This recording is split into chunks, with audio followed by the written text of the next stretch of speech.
It's YoBo. Welcome to day 265 of life according to YoBo.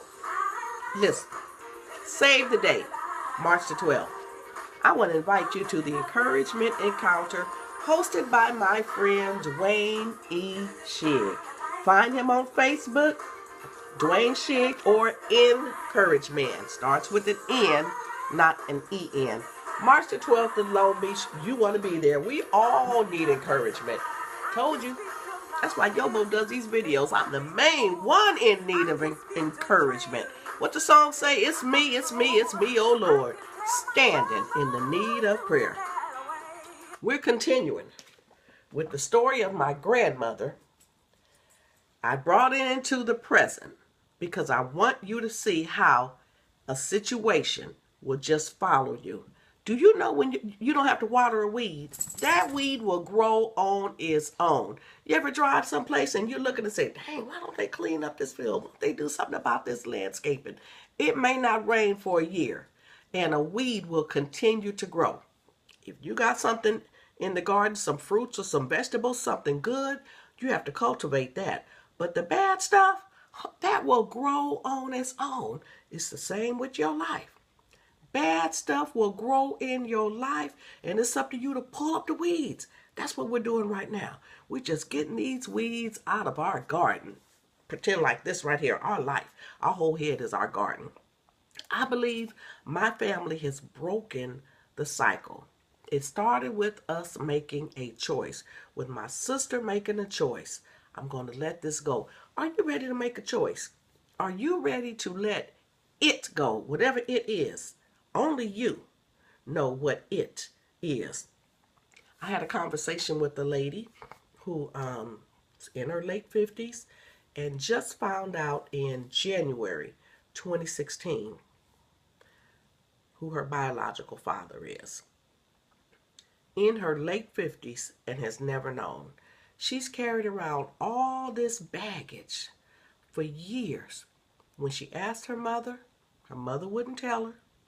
She asked her grandmother was secretive. She just learned that her mother's best friend has always known what really happened. But the mother has sworn the best friend to secrecy. Now you know that's a friend right there. When you gone to the grave, they still holding your secret. But when the grandmother got a little bit older, she did give her a little bit of information. She said part of the problem is that your mother was not sure who was the father. It was either one, him, or him. And they both happened to be brothers. I said, girl, I ain't mad. I wouldn't have told you nothing either. I would have kept that little bit of information to myself. But on her birth certificate, there was a name. She had a friend who had access to information. You know, folk who work in certain places and can find people. Well, they actually found the father. They found the daughter of the father, and they were able to connect. They did a DNA test, and yes, indeed, he is the father. So as we talked, and she was very emotional, and she was saying all this time, I just wanted to know who I was. That gave us an opportunity to talk about everything that we've covered so far. I said, well, because she was saying my mother never would tell me anything. I said, you know what I want you to understand? I want you to understand that it was never about you. Your mother didn't wake up one day and say, I think I'm going to go out here and I think I'm going to get pregnant. And I think I'm going to get pregnant and not know who the father is. I said, that's not what happened. I explained to her what my sister learned in therapy. It's not about you. It was never about you. And that's the same thing I'm saying to you. Whatever baggage that you continue to carry, it's not about you. It was never about you. In her case, I explained, all it was your mother trying to get her swerve on. I ain't mad. Hold on a minute. Hey, hold on a minute. Hey, come on. Give the glory with me. If you ever try to get your swerve on, hey, had it all hooked up, woo! Hey, meet me at the No-Tell Motel. Woo, it's going to be on and cracking. Hey, got got your little outfit, got your little lingerie. Stopped and got you a bottle of wine and some glasses. You know what? I'm getting a little bit too happy. Wait a minute. Hold on a minute. I'm sorry, y'all. Let me get back to the message. I'm sorry. But my point is, have you ever set out to get your swerve on? Hey, glory. Thank you. Woo, yes, Lord. Yes, indeed. Y'all know I'm just playing. I'm just playing. Get back to my notes. Listen. Make sure I got this music stopped. Cancel this. Have you ever done something you really ain't had no business doing, but you did it anyway? This was a grown woman. She can do whatever she want to do.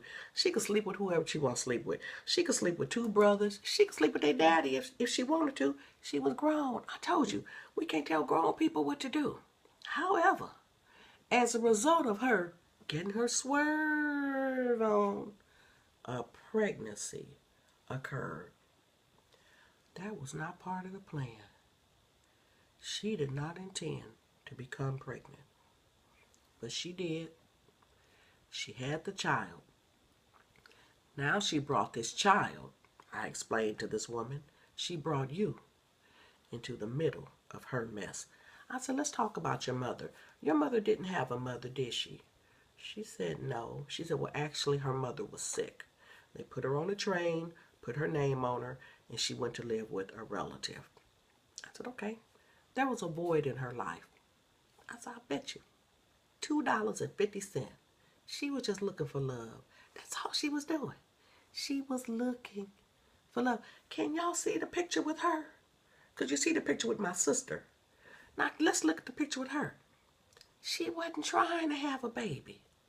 But now, she brought her child, an innocent child, into her mess. Mess she created because she was trying to get a void filled. When you go to a man, he gonna fill that void, okay, for about 10 minutes. And after that, when you walk away with whatever he have deposited in you. You might get more than what you bargained for. Now, she's growing up with resentment because her mother refuses to say anything about who the father is. Would you? I know I wouldn't say anything. I would play crazy. Actually, I would lie like, girl, you know what? He was such a good, girl, he was a good man. Then I started crying. He did everything for me. He did everything, girl. One day he just got killed in a car accident. I don't even like to talk about it. Honey, when I got through, my daughter would be saying, that's okay, mommy, that's okay. She never would ask me about it again. But this woman was ashamed of what she had done. Let me ask you a question. Have you ever done something and you look back on it and you just feel so ashamed?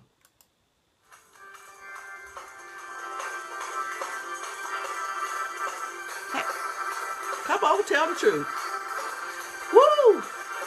Have you ever done something and you look back on it and you say, Lord, what in the devil was I thinking?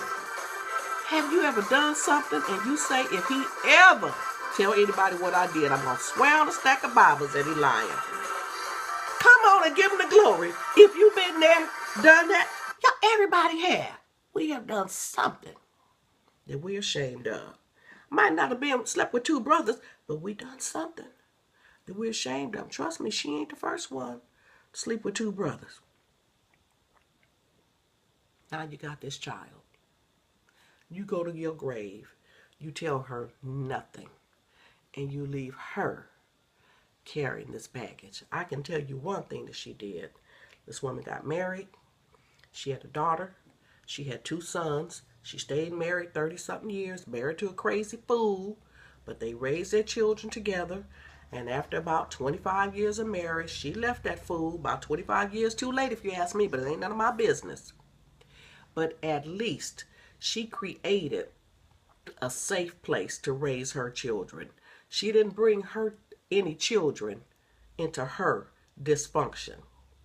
Now, 50-some years later, she's saying, I feel whole. I feel as though I have the answer that I was looking for. I just wanted to know who I was. Main thing I wanted her to do was just make sure she released everything. I said, at this point, you got your answer, release it. Don't second guess your mother anymore. Don't wonder, leave it alone. By the way, the father is dead, but she has met his family. Well, y'all, that's life according to YoBo, and don't forget the encouragement and count time on Saturday, March the 12th. You need to be there. You need to watch this video, share it with a friend, and then come back tomorrow for day 266 of life according to YoBo. Bye-bye. Have a good day.